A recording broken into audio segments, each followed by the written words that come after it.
வந்து என்ன பண்ணுவீங்க? ஒண்ணுக்கு V1ல இருக்கலாம், இல்ல V5ல இருக்கலாமா? ஒரே ஒரு இடத்துல வருது பாத்தீங்களா? V2 ஒரே ஒரு இடத்துல வரும், வேற எங்கேயுமே வராது. இங்க 9க்கு என்ன வருங்க? 9க்கு என்ன வரும்? சும்மா சொல்ல முடியுமா? V1. பியூட்டிஃபுல். இங்க 2க்கு என்ன வரும்? V4. ஓ, இங்க நம்ம தப்பா இது வந்து பாருங்க 5. 5க்கு இங்க என்ன வரும்? V2 right. V1 இங்க சொல்லுங்க, இங்க எனக்கு சொல்லுங்க. இங்க நம்பர் 2ல V4 sir. Excellent. Number 6 number 6 V3 sir. 6க்கு ஏன் 3? 4 sir. நம்பர் 10 4. 4 அடிங்க 4 sir. V4. என்னது V4. நல்லா பாத்தீங்களா? அந்த முற்று பெறாத வினை V3 V4 பாருங்க. V4. V4 6 இடத்துல வந்துருச்சு. இது வந்து 11 இடத்துல வந்திருக்கு. பாக்கி 3 இடத்துல தான் இவங்க பிரிச்சுக்கிறாங்க. பாத்தீங்களா? இந்த சிம்பிள்ல தான் இங்கதான் இங்க உடைக்கிறீங்க. இங்கதான் நீங்க வந்து உடைக்கிறீங்க. டூ டஸ் டிட் எல்லாம் இங்க டூ டஸ் பாத்தீங்களா? டிட் பாத்தீங்களா? டூ இங்க மட்டும்தான் ஸ்பிளிட் பண்றீங்க. பாக்கி எல்லாத்துலயுமே இருக்கு பாருங்க. So, இப்ப அவர் ஒரு கேள்வி கேட்டாரு. He is beaten. இத வந்து இது பண்ணுங்கன்னு. அவன் அடிக்கப்படுகிறான். அவன் அடிக்கப்படுகிறானா? Is he beaten? இதுதான் எடுக்கிறது.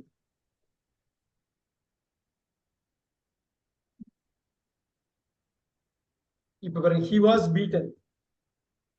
நல்லா பாத்துக்கங்க. He was beaten. என்ன அர்த்தம்? அவன் அடிக்கப்பட்டான். இப்ப பாருங்க, was he beaten. அங்கேயும் வந்து கேள்வியா மாத்தலாமா, கட்டாயமா மாத்தலாம். இப்ப சொல்லுங்க, was he beaten க்கு அர்த்தம் என்னங்க? அடிக்கப்பட்டானா? அவன் அருமை அடிக்கப்பட்டானா? அவன் எப்பொழுது அடிக்கப்பட்டான்? When he was beaten. When was he beaten? When was he? உள்ளே வச்சிருங்க. உள்ள போட்டுற கூடாது. வெளில was he beaten. இது ஓரளவு புரியும் நினைக்கிறேன் உங்களுக்கு. இப்ப எங்கே அவன் அடிக்கப்பட்டான்?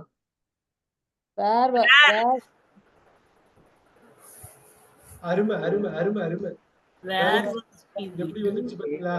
நீங்க பெரிய இன்டர்வியூ எல்லாம் எடுப்பாங்க, எல்லாமே இந்த மாதிரி கொஸ்டின்ஸா கேட்பாங்க.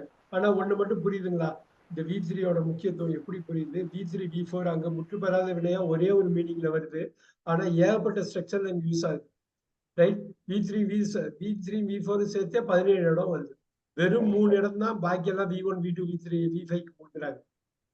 அதுவும் ஒவ்வொரு இடத்துலதான் அது இருக்குது. நல்லா யோசிச்சு பாத்தீங்கன்னா இந்த V3 V4 கரெக்டா யூஸ் பண்ணணும், கரெக்டா புரிஞ்சுக்கணும், கரெக்டா கொண்டு வரணும். Now,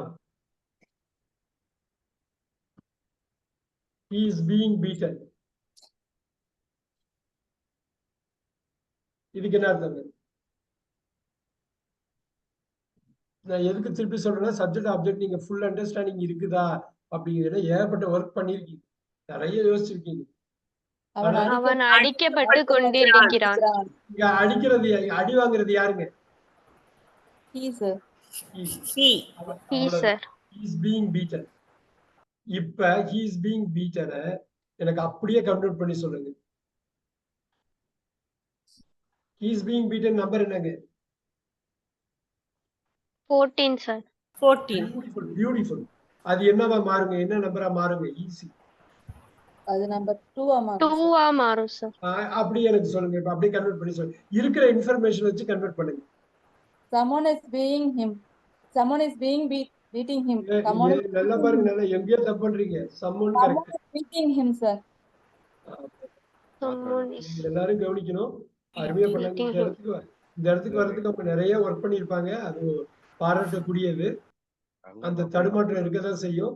ஒரு 4-5 வாட்டி ட்ரில் பண்ணோம்னா ஆட்டோமேட்டிக்கா கரெக்டா படார்னு வந்துடும். அது ஒண்ணும் பிரச்சனை கிடையாது. நீங்க how much drill you take, you're going to be all right. But பிரமாதம் 14 ல இருந்து 2 மாறுது. இது என்ன தெரியுங்களா, ரெண்டுத்துக்கும் ஒரே அர்த்தம் தாங்கிறது தெரியணும்.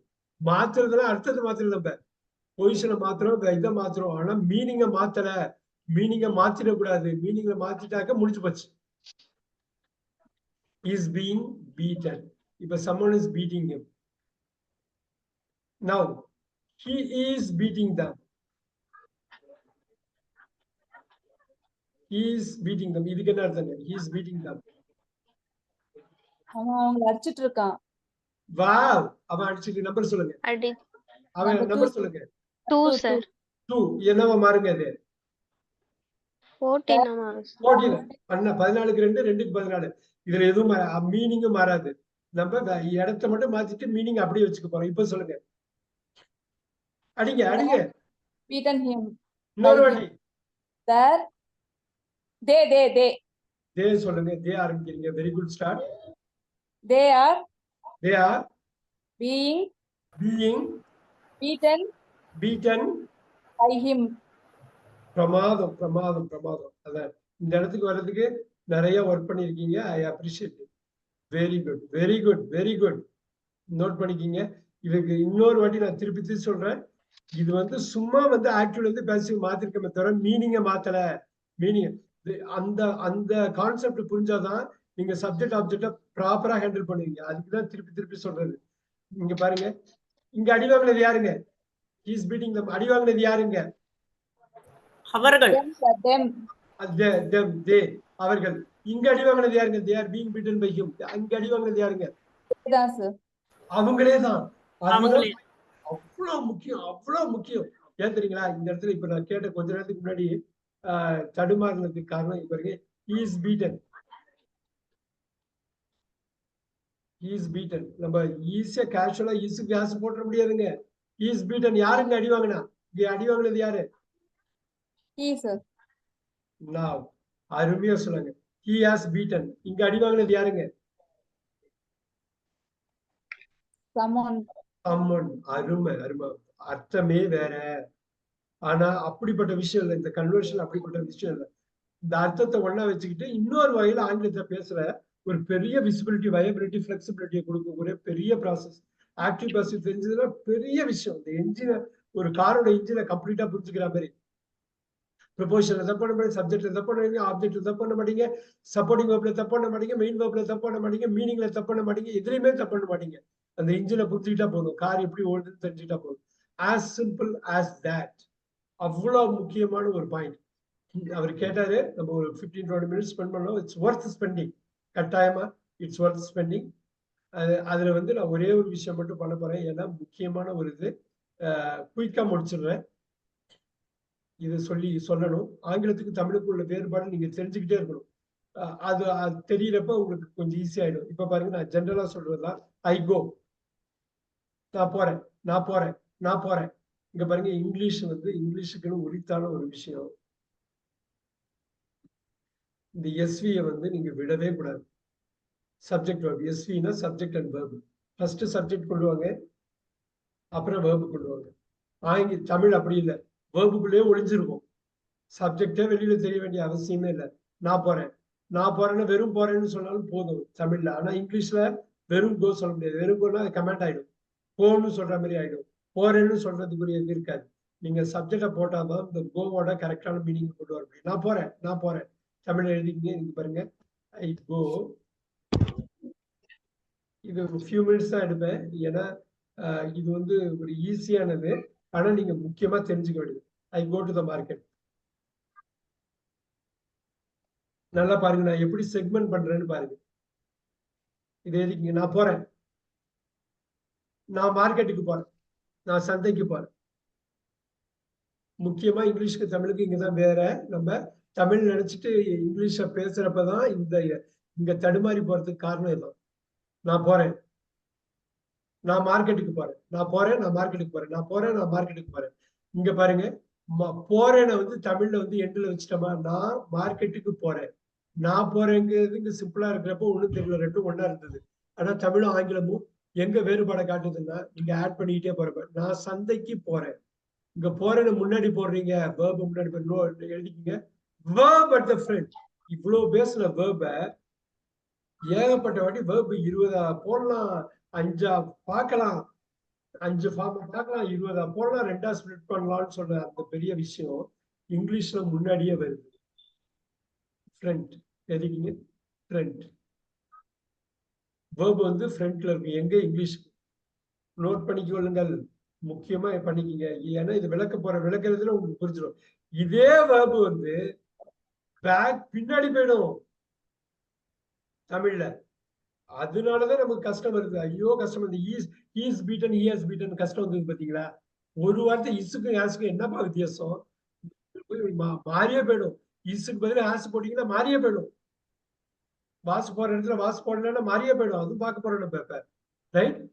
அவ்வளவு ஒரு சின்ன வார்த்தை போட்டாலும் மாறிடும். அப்ப அது கரெக்டா புரிஞ்சுக்கணுமா? verb கடைசியா தான் இருக்கும். அப்ப கடைசியா தான் நீங்க இங்கிலீஷ்ல பேசணும். தமிழ் நினைச்சிட்டு முன்னாடி கொண்டு வந்துட்டு போயிடும். ரைட்? இப்ப பாருங்க, ஐ கோடுது. நான் போறேன், நான் சந்தைக்கு போறேன். போறேன்னு பின்னாடி கொண்டு வரீங்க. அப்புறமா திருப்பி பாருங்க, நான் போறேன், எங்க போறேன்? சந்தைக்கு போறேன். யாரோட போறேன்? With my sister.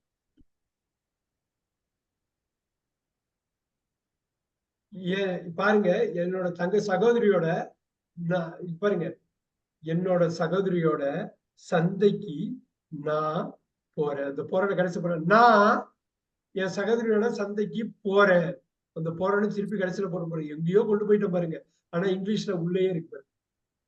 Again and again. அது ஒரு போல்ட் அடிக்கிறேன். அவ்வளவு முக்கியம். ஒரு கிரீனை போடுறேன்.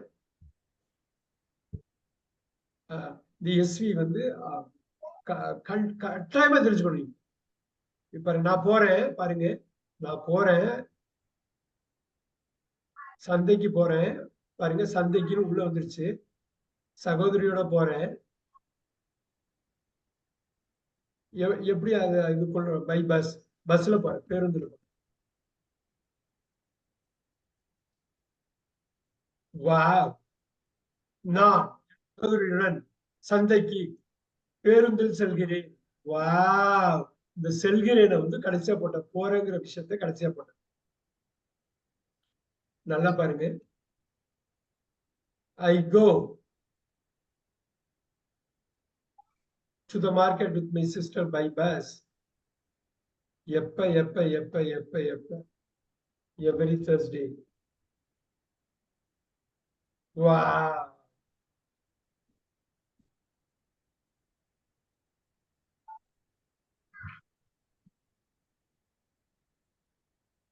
வா, இப்படி நீங்க பாருங்க, நான் பஸ்ல என்னோட சிஸ்டரோட ஒவ்வொரு தேர்ஸ்டேவும் மார்க்கெட்டுக்கு சந்தைக்கு போகிறேன்.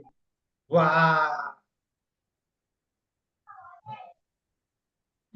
எப்படி இங்கிலீஷ்ல கொண்டு போனா பாருங்க. at 6:30 AM.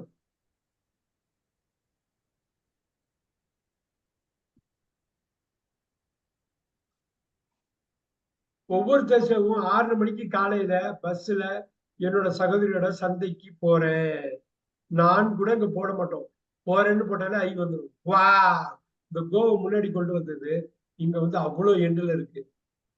எகைன் இந்த ஒரு இதை மட்டும் நல்லா கவனமா கவனிச்சுங்க. இவர் ஃப்ரண்ட்டுங்கிறாரு, பேக்குங்கிறாரு. அப்புறம் இங்க பாருங்க, கிளீனா எடுத்து கட் பண்ணி போட்டிருக்கோம் பாருங்க. ஒவ்வொரு செல்லா போட்டிருக்கோம் பாருங்க. இங்க பாத்தீங்கன்னா 1 2 3 4 5 எக்ஸ்ட்ரா ஃபிட்டிங். இதுதான் இன்ஜின். 5 கோச்சை அட்டாச் பண்ணிருக்கோம் பாருங்க. இப்ப I go with my sister to the market by bus. இங்க கூட நீங்க இந்த கோச்சை மாத்தி எங்க வேணாலும் மாத்தி போட்டுக்கலாம். ஆனா இந்த ஐ கோவை நீங்க பிரிக்கவே முடியாது. இதை நீங்க மாத்தி போட்டுக்கலாம். அதனாலதான் தனி கோச்சு. அருமையா படிப்போம். இது கோச்சு தான். பண்டிகைனால ஒரு 10 கோச்சை ஆட் பண்ணிக்கிங்க, முடிச்சு போச்சு. ரைட்? பட் இதை நீங்க மாத்தாதீங்க. இதான் இன்ஜின்.